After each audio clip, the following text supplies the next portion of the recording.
Uma cidade é um espaço geograficamente definido, constituído através de leis. Mas o que esta cidade se torna é resultado das ações dos homens e das mulheres que nela habitam. Ribeirão Preto é, sem dúvida alguma, uma cidade do mundo. Depois da abolição dos escravos, estabelecida no município, bem antes da assinatura da Lei Áurea, os imigrantes foram chegando e hoje podem ser vistos como os grandes construtores desta cidade, chamada de Polo Regional. Vindos de outras nações para o Brasil de navio e pelos trilhos da Mogiana até Ribeirão Preto, italianos, alemães, portugueses, espanhóis, franceses se instalavam nas terras chamadas pelo advogado Rubencione de Canaã, terra prometida, na esperança de dias melhores. Eu me chamo Florindo Marziale. Hermínio Maia Picado. A Ribeirão cheguei 1º de junho del 55. Vieram imigrantes para Ribeirão Preto. Eu moro há 78 anos em Ribeirão Preto. Astlane, Darwish, Rostov. Veio o papai, a Elisa e as minhas duas irmãs, a Noemi e Tilde. Nasci Masta Hassan. Eu cheguei aqui em 64. Masamitsu Imanishi. Kineo Kurosawa. Satoshi Takeuchi. Klaus Hackfelder. A minha avó veio para o Brasil mais ou menos, eu nem lembro a data, ela tinha 8 anos de idade. Galina Petrovna Borisevich. Wendy Ann Carswell. Eu nasci em Moscou, capital da União Soviética Antiga e capital da Rússia. Em 1873, 17 anos depois da fundação do povoado de São Sebastião, a população era de 5.552 habitantes, 857 eram escravos. Nós tivemos um fluxo de escravos vindo tanto do Vale do Paraíba quanto de Minas Gerais, trazidos por esses cafeicultores. E até 1887 nós tínhamos mão de obra escrava aqui, quando ocorreu a libertação de escravos em Ribeirão Preto, um ano antes da libertação em nível nacional.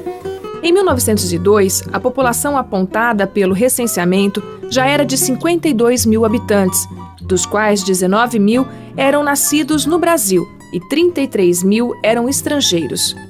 Deste total de estrangeiros, 27 mil eram italianos. Para facilitar a chegada dos imigrantes ao Brasil, em 1886, Martinho Prado, um fazendeiro de café da região, fundou a Sociedade Protetora de Imigração em São Paulo, com atuante influência em Ribeirão Preto, através do Núcleo Colonial Antônio Prado. 16 anos antes da abolição da escravatura, ele já buscava essa mão de obra alternativa ao escravo. O Núcleo Colonial Antônio Prado, em Ribeirão Preto, ele foi um núcleo criado em 1887, ainda por iniciativa do governo imperial, para atrair. Ele tinha diversos objetivos. O primeiro deles era atrair braços para o café, porque em 1887 estava no auge da expansão cafeeira. Ribeirão era das cidades mais produtivas de café, né? E aí estava tendo tanto falta de mão de obra para as fazendas, como carestia nos gêneros de subsistência, porque toda a terra disponível era utilizada com café. Então, a intenção era se trazer pessoas que trabalhassem na pequena propriedade, que o núcleo era todo constituído de pequenas chácaras, e que eles plantassem lá arroz, feijão, batata, frutas para abastecer a cidade e a região. A imigração era uma realidade tão evidente em Ribeirão Preto que em 1895, com o objetivo de ajudar e orientar o imigrante recém-chegado, foi fundada a Sociedade de Socorros Mútuos. Com o objetivo principal de proteger essas famílias que vinham, porque não tinham onde ficar. Então a sociedade foi montada, essa sociedade, para dar uma assistência a esses imigrantes. A sociedade foi fundada por italianos e eles têm assistência médica. A finalidade mesmo aqui é de assistência médica.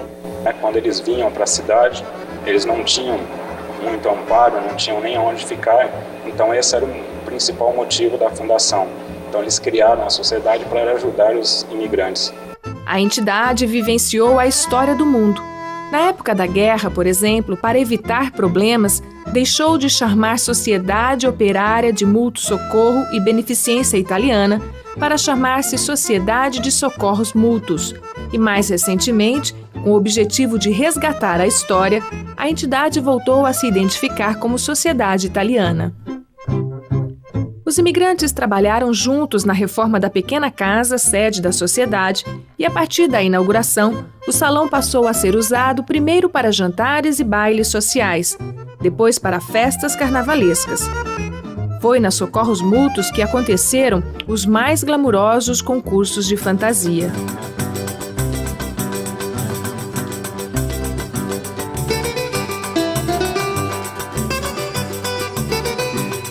O número expressivo de italianos em Ribeirão Preto levou à organização da Sociedade Dante Alighieri, em atividade até os dias de hoje.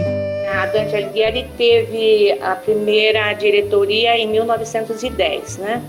Quando o papai chegou, os imigrantes chegaram também, estava tudo assim muito no começo, a sociedade também, né? Então teve uma grande importância a Sociedade Dante Alighieri na vida do papai, que ele foi um dos que foi chamado, né? E eles sempre procuraram dar toda a atenção necessária quando os italianos procuravam pela sociedade, né? A Sociedade Dante Alighieri guarda muitas histórias, entre elas a do senhor Matteo Sartori, pai de Marilena, que chegou no Brasil em dezembro de 1923. Saíram do porto de Gênova com o vapor Formosa no 19 de dezembro de 1923. Chegaram propriamente em Niterói, não no Rio de Janeiro, né, em Niterói, no dia 7 de janeiro de 1924. Foram todos para o hospital, porque como havia tido um surto muito grande de sarampo, e à medida que os imigrantes foram sendo liberados, que não estavam apresentando jamais a doença, o papai foi um dos que também foi liberado logo, mas ficaram nesse hospital um bom tempo, né? Acontece que quando o papai veio nessas condições, ele não veio devendo a passagem do navio, no caso, né? E eles não tinham a obrigação de permanecerem trabalhando para pagarem essa despesa que tiveram, né?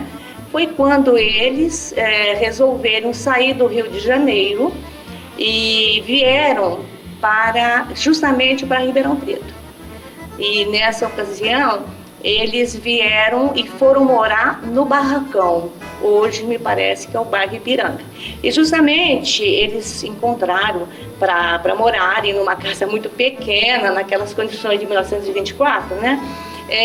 Ali hoje, onde tem até aquela linha do trem, no começo da Avenida Dom Pedro I. Foi ali que eles residiram. E ele arrumou um trabalho, né, de sapateiro, porque era o que ele fazia na Itália também, antes de ir para combater a Primeira Guerra. Isso em 1914, né? Que ele combateu a Primeira Guerra, ficou 4 anos. Pós-guerra, na Itália não tinha nada, nem trabalho, nem comida, está muito difícil a situação e muitos vieram embora da Itália por causa desse problema. Depois, ele, como tinha já conseguido juntar algumas economias, resolveram comprar um pedaço de terra, né, para poder ir progredindo na vida também. Só que quando eles compraram, não tinha nada, eram as primeiras casas que estavam sendo construídas ali, na Rua Capitão Salomão. Ele deu muito, no caso, para Ribeirão Preto, porque ele sempre se esforçou muito e construiu casa e colocou os filhos todos para estudarem. Então, quer dizer, que ele encontrou em Ribeirão Preto também uma pátria, né? Que acolheu, no caso, ele quando eles vieram da Itália naquela situação ruim, que não tinha trabalho para ninguém lá, passavam até necessidade, no caso, né? E foi acolhido aqui no Brasil, né, com os demais também. Noemi, irmã de Marilena, nascida na Itália, veio para o Brasil com os pais. Ficamos na fazenda, né? Depois da fazenda, viemos lá para o Ipiranga, depois viemos lá para a nossa casa, aí na Capitão Salomão. Sempre moramos aqui, porque a casa é nossa, né? Sempre moramos, nunca fomos morar fora, nunca, sempre aqui. Essa é a nossa vida aí. Estudei aqui em Ribeirão, aqui no segundo grupo. Eu fiz o primário no segundo grupo, né? Eu não sou formada, só fiz a escola profissional, corte e costura só. Histórias como a do Sr. Matteo e de sua família são recontadas sempre. A diretoria da Dante Alighieri trabalha para manter viva a cultura italiana, realizando festas como esta, que reuniu os associados da entidade. O Sr. Primo Monsignori e Dona Antônia Capoveri chegaram em Ribeirão Preto quando a cidade estava completando 100 anos. Nossa vida na Itália era um pouquinho meio difícil. A minha sorella posso falar de qualquer jeito, né? Minha irmã já era em Brasília. Allora a gente se comunicava, scriveva a carta. Ela mi ha detto, se vuoi venire al Brasile la vita sembra che è un poco migliore. Allora noi abbiamo abbandonato l'Italia, io e mio marito, e siamo venuti al Brasile. E però a cidade estavam as 4 avenidas. Tinha 6 igrejas, a Santa Casa, o restante estavam as 4 avenidas da cidade. Depois abriu e virou a cidade grande. E a Vila Vergina não tinha nada. A igreja de Nossa Senhora Maria Goretti não tinha nada fabricado. Era tudo por mato. Hoje é muito maior, muito melhor, é grande, mas é grande. A vida nossa aqui no Brasil, sempre já acostumamos aqui, né? Abbiamo fatto la vita, já abbiamo i figli, já figli formados, graças a Dio, né? Estou aposentado, mas a terra ainda lavora meu filho. Para o vice-presidente da Dante Alighieri, o Sr. Florindo Marziali, apesar do amor pela Itália, Ribeirão Preto é sua terra. A Ribeirão cheguei 1° di giugno del 55. Eu veio trabalhar na lavoura. Compreende? Noi era socio di una cooperativa che mandava i migranti per il Brasile e noi avevamo un contratto dove tutti gli italiani avevano il dovere di tenere 20 ettari di terra. No, a quella epoca, già conforme l'Italia, la sofferenza dell'Italia, Ribeirão Preto per noi era un sole, era un briglio, capisci? Aveva lo spazio per tutti quanti. Noi abbiamo cominciato con 10.000 metri di terra, abbiamo comprato qui vicino a Ribeirão Preto, dove abbiamo fatto un progresso straordinario. Ribeirão Preto rappresenta per me, também para mim, para minha família, para os meus colegas de trabalho, representa o progresso, representa a civilização, representa a vida.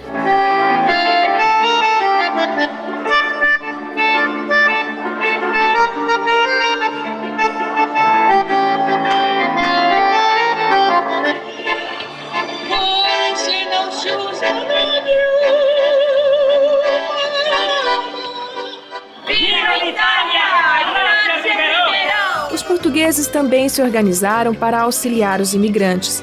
O Consulado de Portugal em Ribeirão Preto é a representação estrangeira mais antiga da cidade. O consulado foi instalado em 1º de janeiro de 1896. Tem mais de 100 anos. Além do consulado, a Casa de Portugal também trabalha para agregar os imigrantes e filhos de imigrantes portugueses. A Casa de Portugal presta assistência, dá uma assistência, a oportunidade de ajudar o máximo possível aos portugueses que procuram a Casa de Portugal. Os portugueses, principalmente no início, participavam muito, porque eles montavam empresas grandes, e, enfim, eles contribuíram muito para Ribeirão Preto. Os portugueses que vieram para o Brasil, normalmente eles se dedicavam a madeireiras, não é? Ao comércio de secos e molhados, quer dizer, de atacado de secos e molhados, e restaurantes, enfim, eles se dedicavam a tudo, inclusive na lavoura, não é?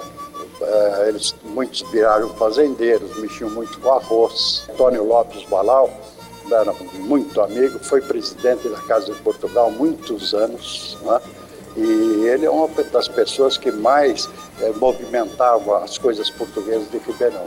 Além dos italianos, portugueses e japoneses, também os libaneses vieram para o Brasil e muitos escolheram Ribeirão Preto para morar. A história do Sr. Aslani é triste. mas ele superou todos os obstáculos. Tinha um consulado aqui do Brasil, ele é meu primo. Ele não tinha filho, nasceu filho para ele aqui. Então a mãe dele e o pai dele vêm dar parabéns para ele. Chegaram aqui do Brasil, morreu a criança. Depois que morreu, ele não está sabendo, estava de Líbano. Eu venho também atrás. Ele me recebeu, foi na casa dele, a mãe dele está lá, o pai dele. A mãe dele entrou na outro quarto para rezar. Ele abaixou, morreu. Então, ele pediu para voltar para o Líbano. Ele voltou, fiquei eu sozinho aqui. Gostei do Brasil e não voltei, fiquei até agora. O senhor Sérgio Bermudes Moreira é uruguaio e está no Brasil há 30 anos. Ele escolheu Ribeirão Preto para ser sua casa. Eu cheguei aqui, me enamorei de uma pessoa de Ribeirão Preto dentro do Pinguim. O garçom era Avilo, hoy perdió la vista, un gran garzón de bingo. Y por brincadeira así, falei, voy a casar con aquella señorita que entré. Ahí yo fui y jalé para él, así, ¿qué casar conmigo? Ese tú loco, tú loco. Al otro día pegué la dirección, fui a la Villa Tiberio, fui a la casa de él y falei, para, voy a casar con ella. Fiqué un mes y me casé con ella, cual tengo una filha y moro 30 años casi en Ribeirão Preto. Todo el mundo no acreditaba en la cual yo iba a casar en Ribeirão Preto. Mis propios amigos fueron embora, el navío fue embora, ellos fueron para Santos, que nosotros estábamos recado de Puerto de Santos, y el navío fue embora y yo fiqué. Ahí, a correr del tiempo, hice amistad, hice grandes amigos, adoro, es mi segunda patria, ¿no? Y aquí Ribeirão Preto es una historia bonita. Porque que camina derecho, você tiene amigos. Si você camina tuerto, você no va a conseguir amigos nunca. Yo conseguí tantos amigos, por eso moro nessa tierra maravilhosa. A importância dos imigrantes no desenvolvimento de Ribeirão Preto é evidente. Foi uma das regiões do interior paulista que mais recebeu essas levas de imigrantes que começaram a chegar aqui desde o final do século XIX. E claro que o grande atrativo para essa forte imigração era a lavoura de café. Muitos vieram mesmo com a intenção, né, de trabalhar como colonos nas fazendas e se fixaram nas fazendas produtoras de café aqui na região de Ribeirão Preto. Agora, muitos também vinham diretamente para trabalhar na cidade, em algumas atividades urbanas, como pequenas oficinas, na própria ferrovia que se instalou, no comércio, em atividades liberais, etc. Alguns desses imigrantes, eles já vinham com certo pecúlio, né, com um certo capital pequeno, já acumulado lá na Europa. E chegavam aqui e investiam esses capitais em várias atividades, inclusive na compra de terras, né? Então daí que muitos desses imigrantes se deram bem comprando terras e desenvolvendo também sua lavoura de café e contribuindo assim, né, a partir da força do imigrante, contribuindo assim para o crescimento da economia regional. Com a chegada dos imigrantes para a cidade, criou-se um ambiente cultural que não havia antes. Você vê que a cidade, com a presença dos imigrantes, ela tornou-se uma cidade cosmopolita. Houve época em que Ribeirão, 50% da população ribeiro-pretana falava a língua italiana, por exemplo, no início do século. Porque o fluxo de imigrantes para cá foi muito grande, formou-se uma imensa colônia. E esses imigrantes, eles abriram boa parte das grandes fazendas no final do século XIX no formato de colonato. Eles eram colonos, se instalavam, desmatavam, faziam um plantio para aguardar aí a primeira colheita do café. Então, tanto na formação cultural quanto na formação econômica de Ribeirão Preto, esses italianos foram muito importantes. O senhor Masamitsu nasceu no Japão e veio para o Brasil ainda criança. Foram 61 dias viajando no navio Aramabiaru. 1941, dia 15 de maio. E veio direto para Ribeirão Preto? Não, eu fui lá para o Canindé, perto de Aramina. E quando chegou em Ribeirão? Aqui em Ribeirão eu vim em 1956. E está aqui na cidade até hoje, nunca deixou a cidade? Até hoje, né? Eu estou aqui. Como ele, muitos imigrantes japoneses chegaram no Brasil nas décadas de 30 e 40. No Brasil, olha, infelizmente eu vim há 11 anos, completamente analfabeto, porque não tem nem estudo japonês, nem português. Aqui, assim que vieram na fazenda, já foi no cafezal, trabalhando. Que o primeiro imigrante desceu aqui na estação da Mojana, aqui na General Osório, ali. Que a estação era o primeiro imigrante. Chegou aqui, em Ribeirão. O senhor lembra? Não, eu não lembro que chegaram, acho que foi em 1919, uma coisa assim. A primeira imigração. Foi lá para a fazenda de Guatapará. O senhor Masaru Fuji, presidente da Associação Cultural Japonesa, nasceu no Brasil e escolheu morar em Ribeirão Preto. Eu moro aqui desde 62 e eu devo muito a essa cidade, né? Então me tornei assim, quer dizer, eu fiz minha vida aqui em Ribeirão Preto. Minha família, casei aqui em Ribeirão Preto, então o que eu deixei para trás lecionando, né? São tudo a graça de Ribeirão Preto, né? Então eu devo muito a essa cidade e eu acredito que eu me tornei cidadão ribeirão pretano. A entidade tem um museu onde objetos e fotos doadas exibem histórias diferentes iniciadas, todas elas em viagens para o Brasil.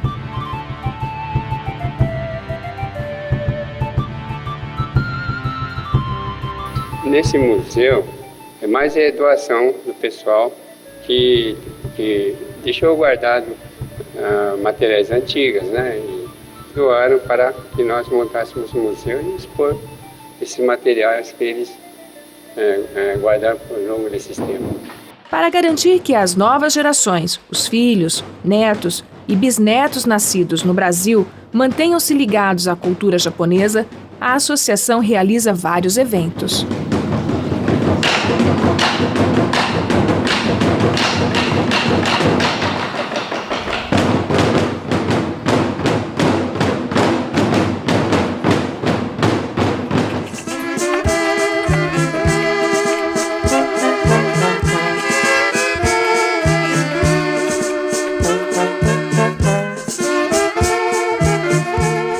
O rei do café, Francisco Schmidt, e o empresário Antônio de Deriksen eram alemães. Personalidades importantes na história de Ribeirão Preto, eles interferiram diretamente no destino da cidade. Schmidt com suas fazendas de café e de Deriksen com suas iniciativas comerciais. Bom, na verdade o de Deriksen começou com uma serralheria, né? Depois é que ele ampliou, virou a loja de... foi o primeiro revendedor de automóveis em Ribeirão, se não me engano, a primeira revenda da Ford, talvez do Brasil, foi em Ribeirão Preto, de Deriksen, né? Ele construiu o primeiro arranha-céu da cidade, foi o edifício do Grande Hotel, né? Então ele foi quer dizer, o grupo teve muita importância na cidade porque participou da atividade da cidade, que todo o dinheiro que o Deriksen ganhou em Ribeirão, ele aplicou em Ribeirão, né? Porque o Deriksen falava, aqui eu vivi, aqui eu ganhei, aqui eu me formei, aqui eu recebi um carinho muito grande. Então, dessa maneira, eu vou retribuir para a cidade. Então, de Deriksen era um agrimensor, filho de mãe paulista e pai alemão. Esse foi um dos gigantes que a cidade teve. Um dos maiores homens que Ribeirão Preto já teve. Além de grande comerciante, se é de notar que ele construiu o edifício de Deriksen numa época em que Ribeirão Preto, o Brasil inteiro estava em verdadeira decadência. Ele construiu o prédio de Deriksen. Posteriormente, o Moarama.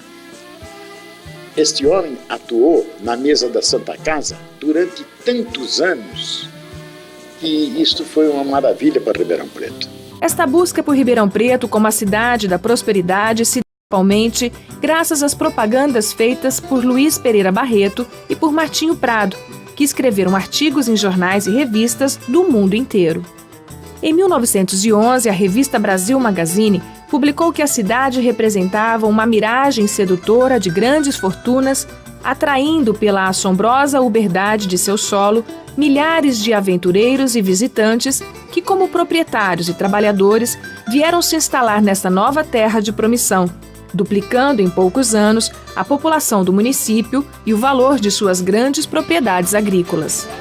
O imigrante que chegava em Ribeirão Preto trazia na mala, principalmente, a esperança. Era, naquele momento, a oportunidade de viver dias melhores.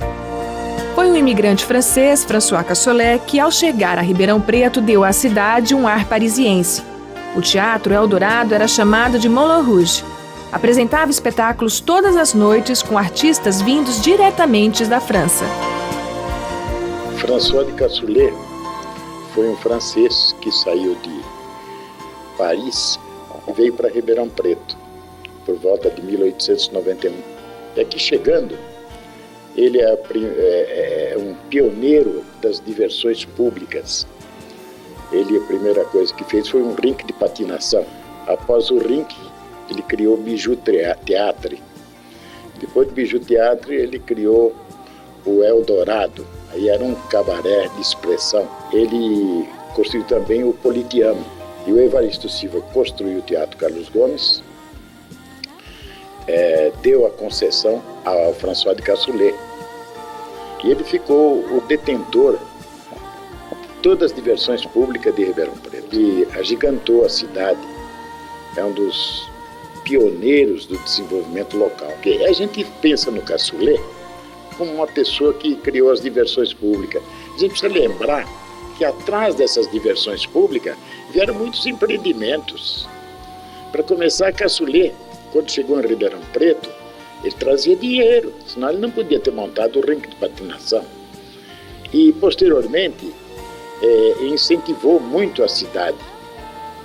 Incentivou demais que começaram a surgir hotéis, começaram a surgir uma série de iniciativas muito boas para a cidade.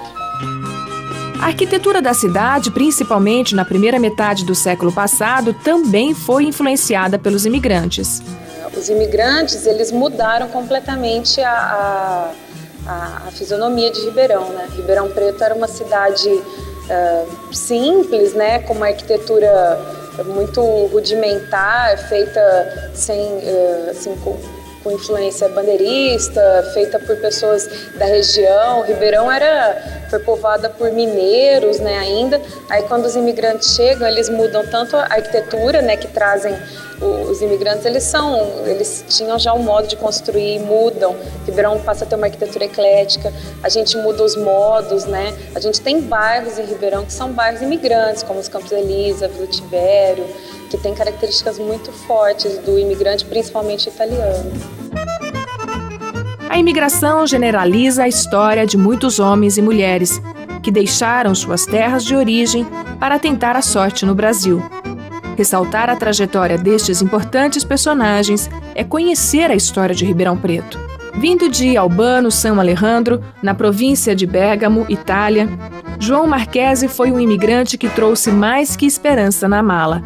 Ele trouxe também muita força de vontade para vencer. João Marchesi foi meu avô paterno.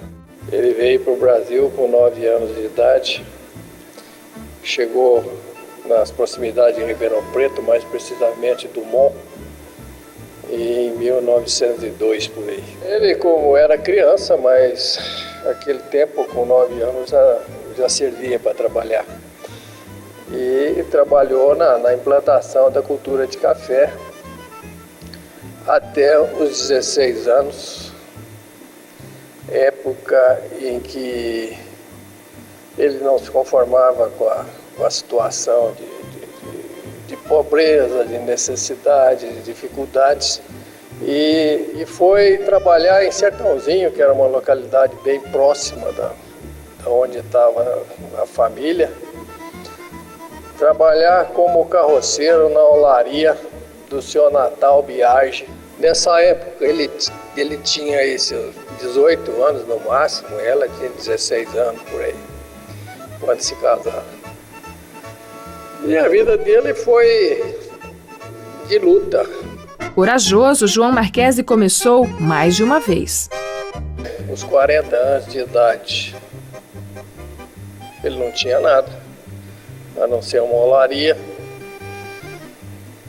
E depois começou a montar alguns negócios e sempre lutando na agricultura, primeiro como oleiro, depois como cafeicultor, depois como produtor de cachaça, plantador de cana. Ele acabou vencendo. E por incrível que pareça, isso aconteceu já depois dos 50 anos de idade. Um homem que era praticamente analfabeto. A única coisa que sabia era assinar o nome. Aprendeu a ler sozinho, lendo jornais. Nunca frequentou uma escola. Ele não tinha preparo nenhum. Conseguiu fazer o que ele fez. Se casou novamente aos 60 anos de idade. Começou tudo de novo. E fez outra fortuna. Neto que mais conviveu com o avô João, Wagner Marquesi se emociona ao lembrar dos últimos dias de vida do homem que muito lhe ensinou. Eu, como um dos netos que mais convivi com ele, participei muito da vida. Eu praticamente fui um dos netos que mais conviveu com ele, porque fui muito ligado à agricultura e à pecuária. A última viagem que eu fiz com ele para Goiás, ele já tinha 93 anos de idade. E já dava sinais de esclerose, alguns problemas de osteoporose, e foi sua última viagem. E morreu logo em seguida, porque ele não concebia a vida sem trabalhar.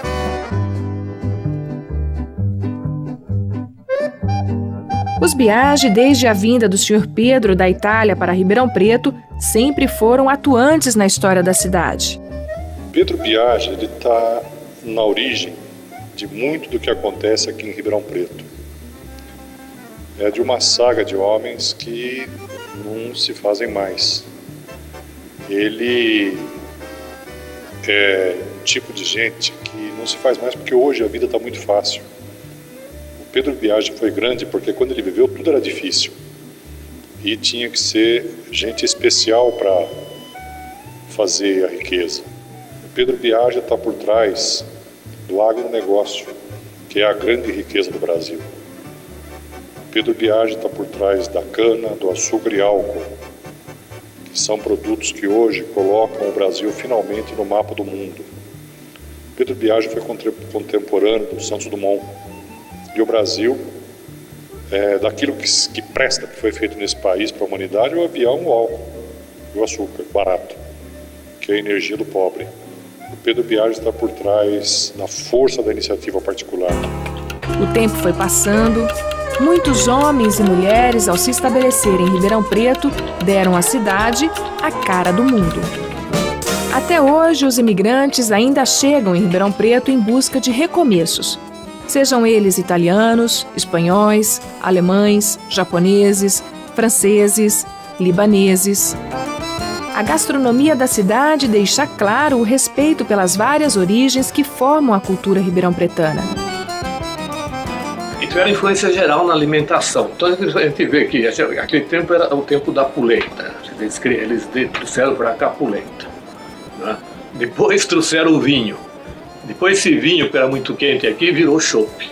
Então é um caminho da imigração italiana. Porque da polenta, depois do vinho em barrica que eles importavam, os italianos ficaram mais prósperos, que vieram para a cidade, e depois vieram as cervejarias e substituíram o chopp por causa do clima, né? Então a cultura é assim, a cultura devia prevalecer talvez o vinho, por causa da imigração italiana, mas depois o clima mudou, a cultura prevaleceu o chopp. Desde que Ribeirão Preto se tornou um polo educacional, muitos imigrantes vieram para a cidade a fim de ensinar. Tudo começou em 1923 com a criação do Instituto Comercial de Ribeirão Preto e depois com a Faculdade de Medicina da USP. O professor Klaus é alemão e veio para Ribeirão para lecionar na Faculdade de Medicina da USP. Primeira vez que eu vim para o Brasil faz mais que 20 anos, para trabalhar faz pesquisa no doutorado. Fiquei aqui quase 2 anos, com intervalos. Aí conheci a minha esposa. E agora na USP você está quanto tempo? Bom, eu já trabalhei aqui nesse mesmo departamento no meu doutorado. Depois fui professor na Alemanha e em 98 eu aceitei um convite para vir para cá como professor visitante. Eu trabalho com abelhas. Nós pesquisamos os mecanismos de desenvolvimento de rainhas. Esse é o nosso interesse principal dentro de biologia de desenvolvimento.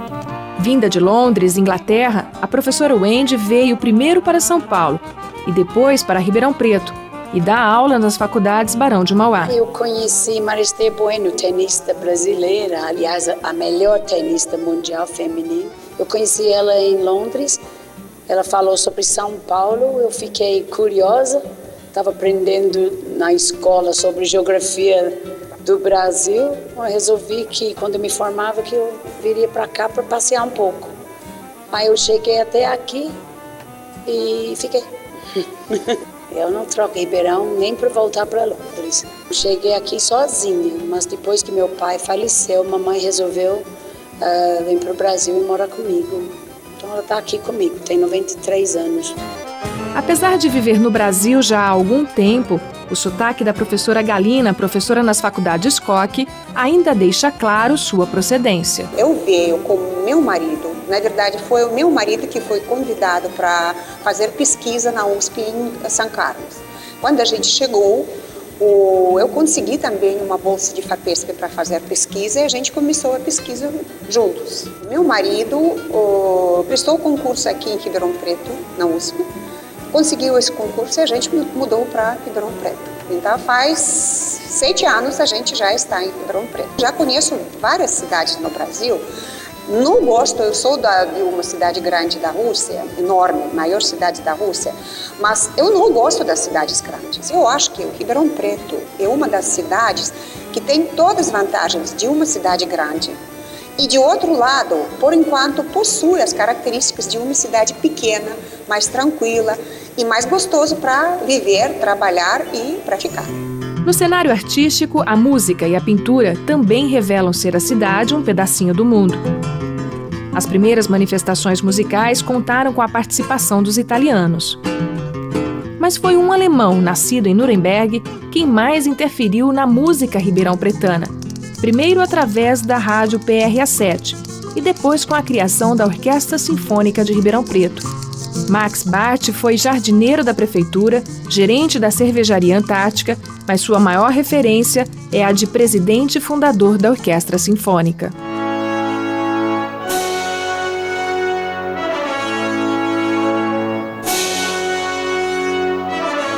Quinteto Max foi criado pelo imigrante alemão, o Sr. Max Barth, que à época era o gerente de uma cervejaria em Ribeirão Preto. Ele trouxe a cítara, um instrumento típico da Europa, para o Brasil. E junto com outros 4 amigos que tocavam outros instrumentos, flauta, viola, violão e violino e bandolim, ele criou o Quinteto Max. Esse quinteto foi o primeiro a executar uma música ao microfone da rádio PRA7. Eles se apresentavam constantemente com ritmos da época, jazz, foxtrot e outras marchinhas que surgiam. Eles se apresentavam ao vivo e a partir daí ficaram famosos, foram se apresentando também em outros locais de Ribeirão Preto, até na época no Pinguim, ali no Centro Histórico de Ribeirão, e isso foi crescendo. As pessoas da cidade que tocavam outros instrumentos, ao ouvir pelo rádio tudo isso, essas pessoas resolveram procurar o Sr. Max Barth. Esse quinteto foi crescendo, em pouco tempo já tínhamos 10 pessoas no quinteto, em pouco tempo esse quinteto já havia se transformado na orquestra da PRA7, oficial da PRA7, inclusive contando com um maestro, e a partir dessa formação da orquestra da PRA7, houve a ideia e começou então a se articular a criação de uma sociedade musical em Ribeirão Preto que transformou-se na Sociedade Litero-Musical, consequentemente na Orquestra Sinfônica de Ribeirão Preto, também liderada pelo Sr. Max Bart. A orquestra já trouxe para a cidade muitos músicos do mundo inteiro. De trazer do leste europeu 12 profissionais escolhidos a dedo para poder manter esses 12 aqui em Ribeirão Preto. E, sem menosprezo a quem quer que seja, aos músicos brasileiros, etc., não deixou de ser um grande impulso, porque alguns, todos eles formados em música, em primeiro lugar, né, com diploma no bolso, né, que vieram para cá, e com experiências as mais variadas. Tanto assim que até hoje nós temos a felicidade de termos entre nós os 1, 2, 3, 4 ou 5 remanescentes daqueles 12. Na área das artes plásticas, os italianos exerceram grande influência em Ribeirão Preto. Os principais imigrantes que tiveram por aqui, o primeiro dele foi Lazzarini, que chegou em Araraquara, depois veio para Ribeirão Preto. Teve uma certa influência nas artes, por exemplo, da Odila Mestrinelli. Ele teve muita convivência com Odila Mestrinelli, lecionou na Escolinha do Bosque, então ele iniciou praticamente a arte moderna em Ribeirão Preto, Lazzarini. Depois, em 56, 57, apareceu o Vaccarini, que veio da Itália depois da guerra, morou 10 anos em São Paulo, lá teve também muitos trabalhos na área de teatro, na área das artes plásticas, e veio para Ribeirão no centenário da cidade. A artista plástica Daisy Ceribelli escreveu um livro sobre a vida e a obra de Bassano Vaccarini e aguarda a publicação. O livro que eu fiz sobre ele foi em função de um pedido dele. Eu me senti até com obrigação, como ex-aluna, como grande amiga, de fazer esse livro.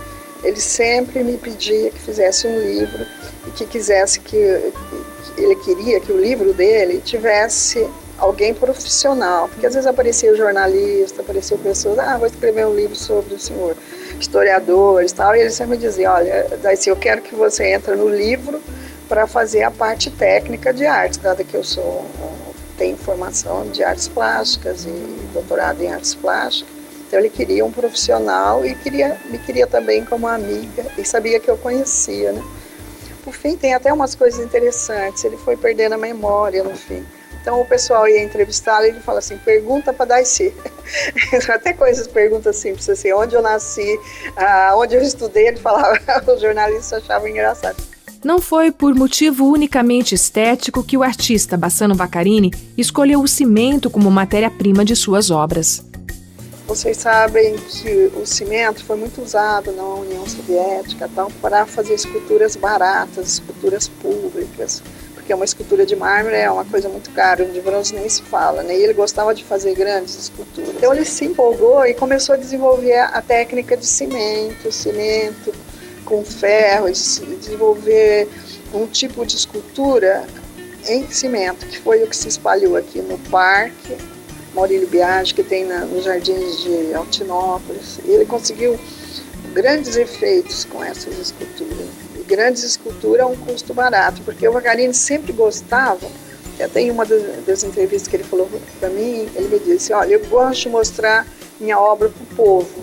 E como mostrar a obra para o povo com material caríssimo, né? Então ele optou pelo cimento. A influência de Bassano Vaccarini não se limitou à concepção artística.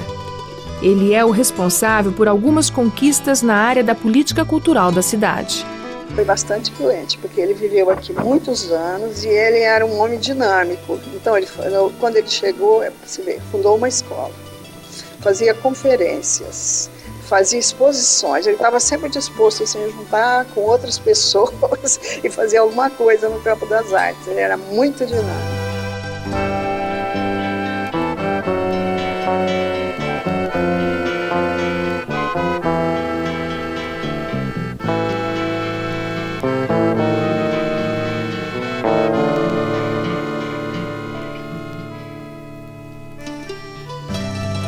Saudade da Itália? Sì, saudade nunca si passa, saudade è una cosa che fica nel cuore. Ciascuno di noi abbiamo una saudade. L'Italia è una cosa bella, l'Italia ci ha insegnato a camminare, ci ha insegnato a parlare. Resolvi abrir o álbum de recordações. Encontrei mundo tão cheio de emoções. O amor era tão puro e tão sublime era querer, que me deu vontade no passado então viver. A relação de troca estabelecida com os imigrantes foi e ainda é o que explica eles estarem aqui. Cada um, à sua maneira, busca a realização de seus sonhos. Ribeirão Preto os recepciona, acolhe e, ao servir de cenário, cresce quando os sonhos de cada um se realizam. Velhas histórias eu tentei reativar, que meu coração até do peito quis saltar. Cantigas e modinhas, versos lindos pra se ouvir, eram coisas puras que fizeram